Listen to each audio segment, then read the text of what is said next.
Je tenais absolument à écrire ce livre parce qu'en 2013, j'ai rencontré des mamans dont les très jeunes enfants étaient partis en Syrie, entraînés dans les atrocités du terrorisme. Et en juin 2013, j'ai proposé aux personnalités des 4 grands partis en Belgique de faire un débat sur le thème « Que pouvons-nous faire pour les empêcher de partir là-bas » Par une personne, aucun n'a voulu venir, apparemment ils s'en fichaient, ça m'a interpellé. Et puis tout d'un coup, quand l'attentat éclate contre Charlie, alors qu'il n'avait rien fait pour 10 000 victimes du terrorisme en Syrie et en Irak, il y a 19 victimes à Paris, et là tout le monde vient avec des programmes, des déclarations, la France est en guerre, tout ça. Est-ce que ça va marcher, leur solution, ou est-ce que nous allons être entraînés dans encore plus d'engrenage et de violence? Et ce qui m'a frappé, c'est que on a eu une manifestation énorme, Je suis Charlie, 1,5 million de personnes à Paris, et de l'autre côté, les jeunes des banlieues n'étaient pas là. Et chez eux, quand on les interroge, on n'ose pas forcément le dire, mais c'est plutôt « je ne suis pas Charlie ». Donc on a un clivage, on a une fracture entre 2 France qui ne suivent pas les mêmes médias, ne croient pas les mêmes infos, ne se parlent plus. Et la question que j'ai voulu poser dans ce livre, c'est est-ce qu'on peut surmonter ce clivage? Est-ce qu'on peut arriver à établir un dialogue entre les Charlie et les pas Charlie? Et pour ça, il m'a semblé que la question clé, c'était de clarifier justement, sur base de faits évidemment, sur base de déclarations des propres dirigeants et services des États-Unis, quels sont les véritables liens entre les États-Unis et le terrorisme? Est-ce que vraiment ils les ont toujours combattus? En commençant cette enquête, j'ai été frappé par une déclaration de Laurent Fabius, le ministre français des Affaires étrangères. Il déclare à Marrakech en décembre 2012, je cite, « Le front al-Nosra fait du bon boulot contre Assad en Syrie et donc c'est très difficile de les désavouer. Le front al-Nosra, c'est la branche syrienne d'Al-Qaïda.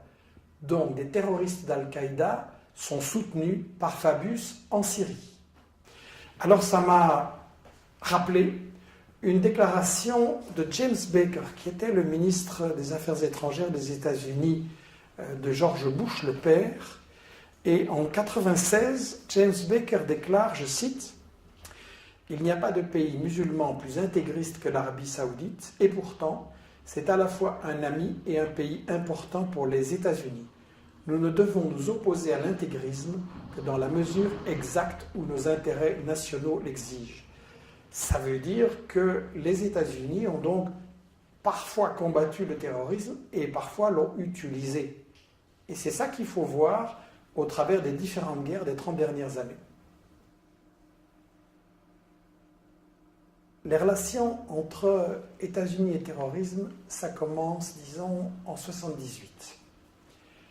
En Afghanistan, une révolution vient d'installer un gouvernement d'inspiration socialiste, le gouvernement Taraki, et c'est la meilleure période de l'histoire de l'Afghanistan. On construit des routes, on ouvre des écoles, des hôpitaux, il y a l'émancipation des femmes, les mariages d'enfants sont interdits. C'est vraiment la meilleure période pour l'Afghanistan.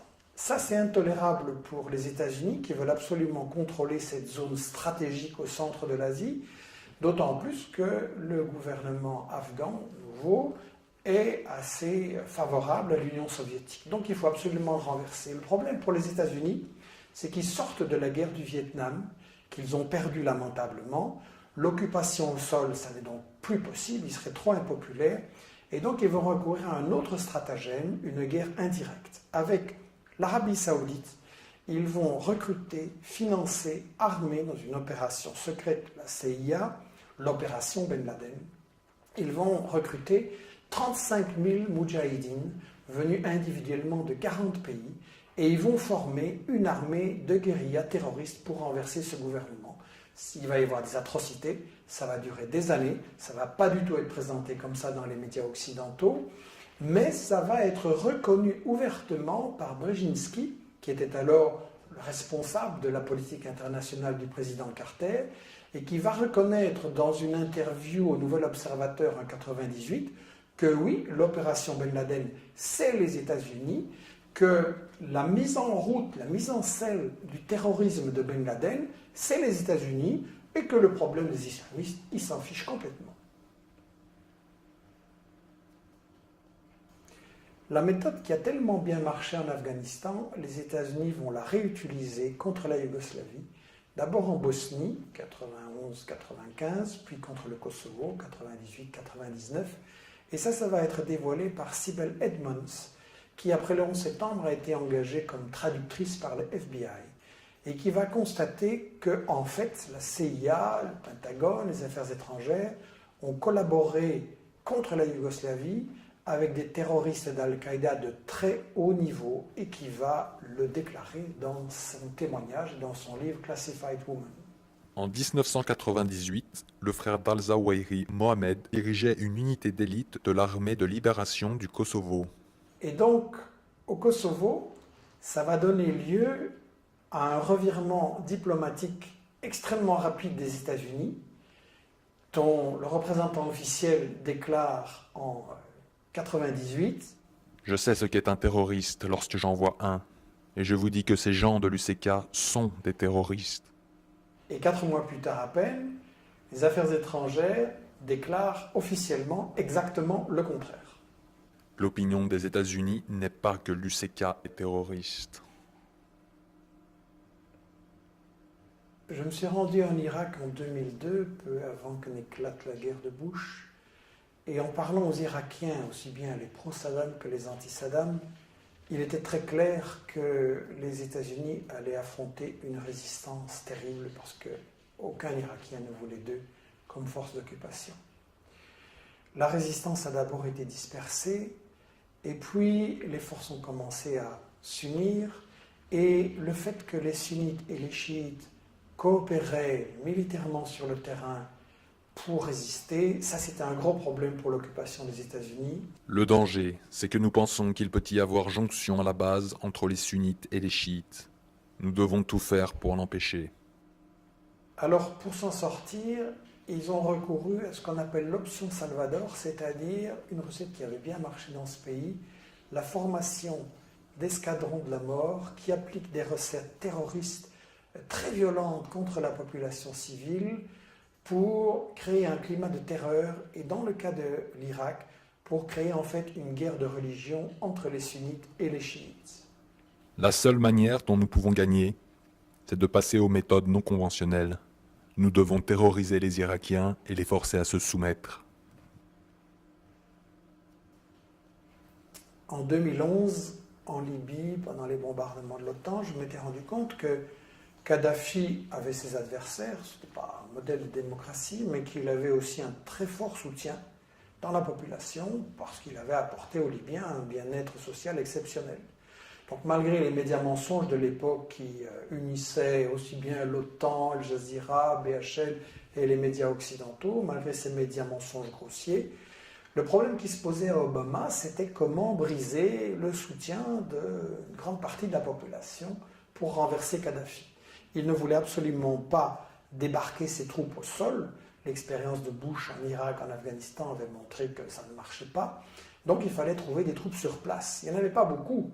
Les seuls qui existaient, c'était les terroristes libyens, la section libyenne d'Al-Qaïda.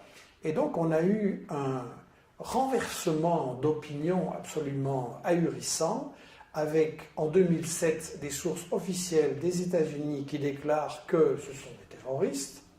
La région de Benghazi à Tobrouk représente une des plus grandes concentrations de terroristes au monde. Et puis en 2011, les sources officielles des États-Unis qui disent que non, ce n'est pas des terroristes, c'est des combattants pour la démocratie. Des douzaines d'anciens combattants du GICL participent aux efforts des rebelles visant à renverser Kadhafi. Ils le font à titre personnel, pas comme groupe constitué. Après la Libye, comme nous l'avions prévu, les armes ont été exportées, et les terroristes avec, vers des pays africains, pas n'importe quels, bien entendu. C'est frappant de voir que les terroristes interviennent toujours là où il y a des ressources naturelles importantes.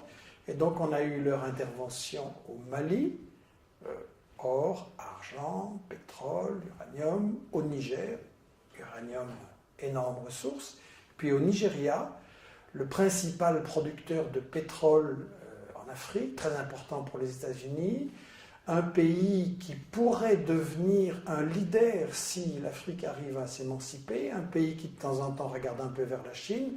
Donc les États-Unis veulent absolument conserver le contrôle. Nigeria, c'est un pays puissant.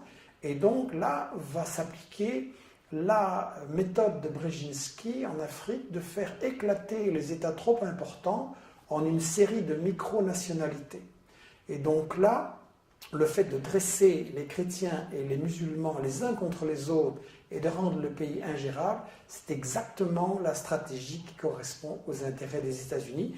Alors c'est intéressant de savoir que Boko Haram a été financé par des fondations de Grande-Bretagne et d'Arabie Saoudite. On retrouve l'Arabie Saoudite constamment derrière le financement des terroristes qui servent les intérêts des États-Unis. La guerre contre la Syrie n'a pas commencé en 2011, mais au moins en 2009. L'ex-ministre français des Affaires étrangères, Roland Dumas, a confié qu'il avait reçu des propositions des Britanniques disant on va attaquer la Syrie en 2009, donc. Il avait refusé. Et en fait, ça commence plus tôt.